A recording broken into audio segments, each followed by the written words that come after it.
Halo, Assalamualaikum anak-anak. Kembali lagi dengan Ibu di mata pelajaran ekonomi. Pada hari ini, Ibu akan memberikan dan membahas materi mengenai perekonomian 3 sektor. Nah, di dalam perekonomian 3 sektor, pastinya ada beberapa sektor yang mempengaruhi perekonomian di Indonesia. Yang pertama ada sektor rumah tangga, yang kedua ada sektor perusahaan, dan yang ketiga ada sektor pemerintah. Nah, di sini Ibu akan menjelaskan terlebih dahulu untuk peran dan tugas dari masing-masing sektor. Yang pertama ada sektor rumah tangga. Tugasnya adalah satu, menyediakan faktor produksi seperti tenaga kerja, lalu ada lahan tanah, lalu juga ada modal. Yang kedua yaitu menerima pendapatan berupa pendapatan sewa, pendapatan bunga, serta pendapatan upah kerja. Yang ketiga ada mengonsumsi barang dan jasa yang diperoleh dari perusahaan. Yang keempat yaitu membayar pajak. Sektor rumah tangga wajib membayar pajak kepada pemerintah.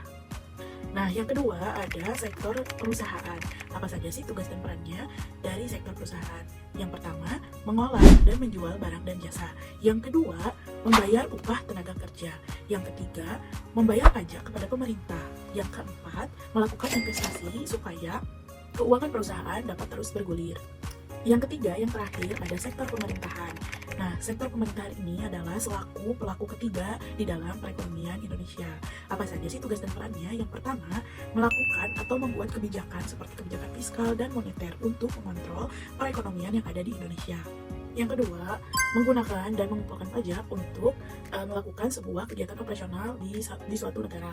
Yang ketiga, membelanjakan dana untuk pembangunan infrastruktur seperti membangun jembatan, membangun rel kereta atau rel kereta untuk kereta cepat, dan lainnya. Yang keempat, menyediakan layanan barang dan jasa publik seperti menyediakan layanan MRT atau kereta cepat, lalu ada bus metro yang dipakai keseharian untuk berangkat kerja ataupun pulang kerja, lalu menyediakan layanan umum lainnya. Nah, setelah Ibu menjelaskan peran dan tugas dari masing-masing sektor, selanjutnya Ibu akan menjelaskan alur dari perekonomian 3 sektor ini bekerja. Pahami dan perhatikan baik-baik ya anak-anak. Yang pertama, ini ada sektor rumah tangga. Nah, garisnya ini, sektor rumah tangga menyediakan faktor produksi untuk dikelola oleh perusahaan. Contohnya, yaitu tenaga kerja, ada lahan tanah, dan juga ada modal. Nah, ini seperti yang sudah Ibu jelaskan tadi di bagian peran dan tugas dari sektor rumah tangga. Selanjutnya, perusahaan mengelola faktor produksi untuk dilakukan pembelian barang dan jasa yang dilakukan juga oleh rumah tangga terhadap perusahaan. Nah, di sini perusahaan pastinya menyediakan dan memberikan layanan publik atau layanan barang dan jasa untuk dikelola dan digunakan oleh sektor rumah tangga. Nah, faktor produksinya sudah dikelola oleh perusahaan, otomatis perusahaan harus membayar gaji atau upah tenaga kerja yang disediakan oleh sektor rumah tangga. Nah, ini contoh gambarnya yaitu memberikan upah, gaji, dan juga pembayaran sewa. Nah, karena perusahaan menghasilkan produk, maka perusahaan akan menghasilkan sejumlah uang. Karena itu, perusahaan harus membayarkan pajak penghasilan terhadap pemerintah. Ini garisnya, gambarnya.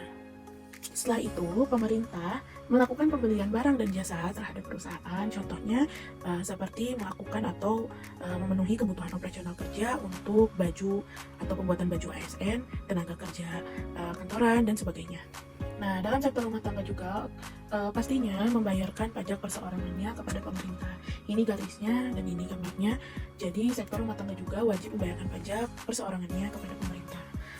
Nah, pemerintah menyalurkan atau membalas jasa berupa gaji serta pembayaran bunga terhadap sektor rumah tangga. Selanjutnya, sektor rumah tangga melakukan atau menyimpan uangnya di lembaga keuangan, lalu lembaga keuangan menyalurkan dananya kepada perusahaan untuk dilakukan investasi. Nah, hal ini akan mendukung atau menambah pertumbuhan ekonomi di Indonesia. Jadi, alur perekonomian 3 sektor sudah jelas dan sudah ada alurnya masing-masing. Sehingga sektor rumah tangga, sektor perusahaan, dan sektor pemerintah saling berkaitan dalam satu garis yang sama. Nah, bagaimana nih anak-anak setelah kita mempelajari materi mengenai perekonomian 3 sektor? Apakah seru? Nah, untuk lebih memotivasi kalian, Ibu akan memberikan atau membagikan sedikit kata-kata agar kalian termotivasi untuk lebih giat dan rajin belajar. Ini kata-katanya.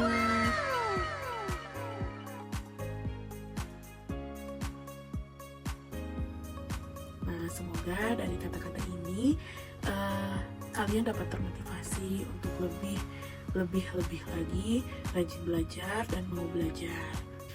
Alhamdulillah anak-anak, akhirnya kita sudah berada di ujung pertemuan.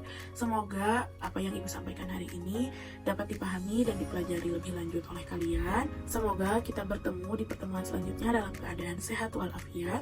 Ibu akhiri, sekian, terima kasih. Wassalamualaikum warahmatullahi wabarakatuh. Dadah.